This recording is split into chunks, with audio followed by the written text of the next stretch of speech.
নবীজি ১৫০০ বছর আগে বলেছেন, কোন খাবারের মধ্যে যদি কুকুর মুখ লাগায়, কোন জার্ম ফেলে দেয়, কুকুরের জীবাণু, কুকুর কামড় দিলে জলাতঙ্ক রোগ হয়, যদি কোথাও কুকুরের লালা পড়ে, ওই পাত্রটিকে যদি তোমরা ক্লিন করতে চাও, পরিষ্কার করতে চাও, অফকোর্স সেই পাত্রটিকে তোমাদেরকে 7 বার ধৌত করতে হবে, 8ম বারে মাটি দিয়ে রগড়ায় নিতে হবে। তার মানে 8 বার ধৌত না করলে এটি পরিষ্কার হবে না, এটি ক্লিন হবে না, জার্ম মুক্ত হবে না, পয়জন মুক্ত হবে না। এটা হাদিসের শিক্ষা। যদিও ফিকহুল হাদিস ইমামদের মধ্যে ইখতিলাফ আছে, কেউ বলেছেন 3 বার, কেউ বলেছেন 5 বার। সেটি আমাদের টার্গেট নয়, বিজ্ঞানীদের টার্গেট হলো 8 বার। নবী বলেছেন 8 বারের আগে পাত্রটি পরিষ্কার হবে না।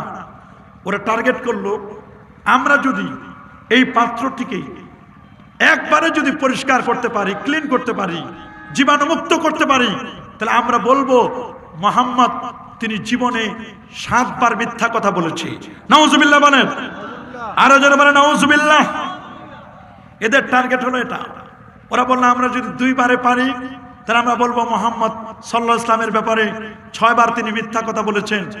যদি আমরা 3 বারে পারি, তাহলে আমরা ডেলিভারি দিব, মানুষের কাছে প্রচার করব, প্রসার করব যে মুহাম্মদ সাল্লাল্লাহু আলাইহি ওয়াসাল্লাম তিনি 5 বার মিথ্যা কথা বলেছেন। আমরা যদি 4 বারও পরিষ্কার করতে পারি, তবু আমরা বলতে পারবো যে তিনি 4 বার মিথ্যা কথা বলেছেন। আমার নবী কি কখনো মিথ্যা বলেন? প্রশ্ন আসে, মিথ্যা যিনি আল আমিন ছিলেন, যে রাসূল বলেছেন আমি নবী সামনে যেমন দেখি নে, আমি নবী পিছনেও তেমন দেখতে পাই, ডানে যেমন দেখি বামেও তেমন দেখতে পাই। যে নবীর কাছে জিবরিল আমিন সকাল সন্ধ্যায় যিনি আগমন করেন, যার কাছে জিবরিল 24,000 বার এসেছিলেন, সেই জিবরিল আমিন যার কাছে আসেন, আসমানের খবর যার কাছে আসেন, বেদিন বেঈমানরা পর্যন্ত, কাফিররা পর্যন্ত নবীজির কাছে তাদের জিনিসপত্রগুলো আমানত রাখেন। সেই নবী কখনো মিথ্যে বলতে পারেন না। ওরা একটি ডগ স্কোয়ার আনলো, প্রশিক্ষণপ্রাপ্ত কালবে মুআল্লিম আনলো, আনার পরে একটি পাত্রের মধ্যে তারা মুখ দিল। মুখ দেওয়ার পরে ওই জীবাণু যুক্ত পাত্রটি কুকুরের লালা যেখানে পড়ে আছে, সেই পাত্রটিকে তারা ল্যাবরেটরিতে নিল। ল্যাবরেটরিতে নেওয়ার আগে ওরা পৃথিবীর শ্রেষ্ঠতম ডিটারজেন্ট পাউডার, ওয়াশিং পাউডার এনে পাত্রটিকে ক্লিন করলো, ধৌত করলো। ধৌত করার পরে ল্যাবরেটরিতে এক্সপেরিমেন্ট করার জন্য, পরীক্ষা করবার জন্য পাঠিয়ে দিল। আল্লাহর কি মেহেরবানি, ল্যাবরেটরি থেকে জবাব আসলো কি পরিমাণ জার্ম আছে। ল্যাবরেটরি থেকে রিপোর্ট আসলো মাত্র 8% জার্ম মুক্ত হয়েছে, এখনো 92% জার্ম জীবাণু পাত্রের মধ্যে রয়ে গেছে। আল্লাহু আকবার। দ্বিতীয়বার তারা ট্রাই করলো, তৃতীয়বার ট্রাই করলো, চতুর্থবারে তারা ওই পাত্রটিকে বিখ্যাত ডিটারজেন্ট পাউডার দিয়ে, ওয়াশিং পাউডার দিয়ে ক্লিন করার পরে ল্যাবরেটরিতে নিল। ল্যাবরেটরি থেকে জবাব আসলো এখনো 50% বাকি, 50% জার্ম মুক্ত হয়েছে, এখনো 50% বাকি।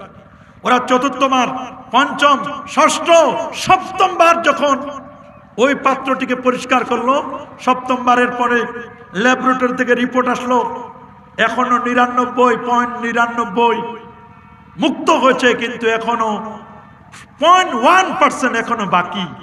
সত্যি অষ্টমবার মাটি দিয়ে রগড়ায় নেওয়ার পরে, ক্লিন করার পরে যখন ল্যাবরেটরিতে দিল, রিপোর্ট আসলো জার্ম ইজ 0.000 জীবাণু মুক্ত। আল্লাহ নবী 1500 বছর আগে হাদিস মুবারাকায় যা বলেছিল ওদের বিশ্বাস হচ্ছিল না। সত্যি, অ্যাবসলিউটলি ট্রু, 100% সত্য। আমার নবী 1500 বছর আগে যেটি বলেছেন সেটি প্রমাণিত হলো। আল্লাহু আকবার বলেন। ওরা বুখারী শরীফের দ্বিতীয় আরেকটি হাদিস নিল। প্যারা নবী রাসূল করিম সাল্লাল্লাহু আলাইহি ওয়াসাল্লাম সহিহ বুখারীর 5336 নম্বর হাদিসে তিনি খুব চমৎকার করে বলে দিয়েছেন, মানস্তাবাহা বিসাবি তামারাতিন আজওয়াহ লাম ইয়াদুরহু যালিকাল ইয়াউমে সুমুন ওয়ালা সিহর। আল্লাহর হাবিব তিনি 1500 বছর আগে বলে দিয়েছেন যে মানস্তাবাহা কুল্লা ইয়াউমিন বেসাবে তামারাতিন আজওয়া, যে ব্যক্তি প্রতিদিন সকালবেলা 60টি আজওয়া খেজুর খাবে, সুবহানাল্লাহ বলেন। কয়টি বলেন তো? 60টি আজওয়া খেজুর খাবে।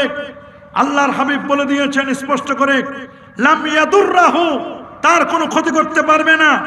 যালিকাল ইয়াউম, ওই দিনে সাম্মুন ওয়ালা সিহরুন, কোনো বিষ, কোনো জাদু টোনা, কোনো কিছু তার ক্ষতি করতে পারবে না। এই হাদিসটিকে কেন্দ্র করে বিজ্ঞানীরা আজকে টিকা আবিষ্কার করেছে। টিকা, ওরা অবাক হলো যে এমন আজওয়া খেজুরের মধ্যে এমন কি মহা ঔষধ রয়েছে, এমন কি নিয়ামক রয়েছে যে এই আজওয়া খেজুর খেলে সেখানে বিষ কোনো ক্রিয়া করবে না, কোনো ব্ল্যাক ম্যাজিক, কালো জাদু কোনো প্রভাব সৃষ্টি করবে না। ওরা খোঁজ করে দেখলো আজওয়া খেজুর, রাসূল আকরাম সাল্লাল্লাহু আলাইহি ওয়াসাল্লাম ১৫০০ বছর আগে বলেছেন, ইন্নাল আজওয়া মিনাল জান্নাহ, ওরে আজওয়া খেজুর এটা জান্নাতি খেজুর। আল্লাহু আকবার বলেন। মক্কা মদিনা শরীফে প্রায় ১৫০ প্রকারের খেজুর আছে, তার মধ্যে একটি খেজুরের নাম হলো আজওয়া, এটি জান্নাতি খেজুর। রাসূল আকরাম সাল্লাল্লাহু আলাইহি ওয়াসাল্লাম তিনি বলে দিলেন, কোন ব্যক্তি যদি ফজরের নামাজের পরে 60টি আজওয়া খেজুর খায়, এরপর যদি 1 গ্লাস বিষও খায়, তাহলে বিষ কোনো ক্রিয়া করবে না, কোনো প্রভাব সৃষ্টি করবে না, লোকটি মারা যাবে না, কোনো ব্ল্যাক ম্যাজিক, কালো জাদু তার কোনো ক্ষতি করতে পারবে না। ওরা এই হাদিসটাকে প্রুফ করবে, এক্সপেরিমেন্ট করবে, হাদিসের এক্সাম হবে, পরীক্ষা হয়, মানুষ পরীক্ষা দেয়। এবার হাদিসের পরীক্ষা হচ্ছে, তারা 10 জন মার্ডার কেসের আসামি, ফাঁসির আসামিকে তারা আনলো, আনার পরে নবীর হাদিসের পরীক্ষা করবে। 10 জন আসামিকে প্রত্যেকে 7টা করে আজওয়া খেজুর খাওয়ালো।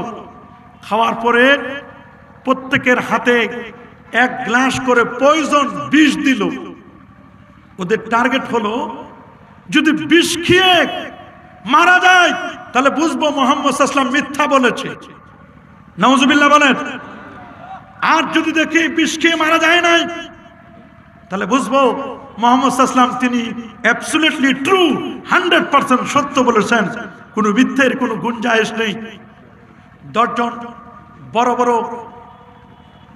বিচারক আসলো, 10 জন ফাঁসির আসামি আনা হলো, প্রত্যেককে 60টি করে আজওয়া খেজুর খাওয়ানো হলো, প্রত্যেকের হাতে 1 গ্লাস করে পয়জন বিষ। আজওয়া খেজুর খাওয়ার পরে বলা হলো তোমরা বিষ খাও, জোর করে তাদেরকে 1 গ্লাস করে বিষ খাওয়ানো হলো। যে বিষের ক্রিয়া তাতে 10 মিনিটের লাগার কথা নয়, মারা যাওয়ার কথা। আল্লাহর কি মেহেরবানি, 24 আওয়ার্স, 24 ঘন্টা তারা পাস করলো। পৃথিবীর শ্রেষ্ঠ মিউজিশিয়ান, ব্ল্যাক ম্যাজিক করে, এমন কালো জাদু করে, এমন জাদুকরকে ডেকে আনা হলো, 10 জনের বিরুদ্ধে তোমরা জাদু করো। দেখলো জাদু করলো, বিষ খাওয়ালো, বিষের কোনো প্রভাব পড়ে নাই, একজনও মরল না। আর কালো জাদু যে করে, তার জাদু কোনো প্রভাব সৃষ্টি করে নাই। আমার নবী 1500 বছর আগে যা বললো একেবারে অ্যাবসলিউটলি ট্রু, 100% সত্য বলেছেন। আল্লাহু আকবার বলেন।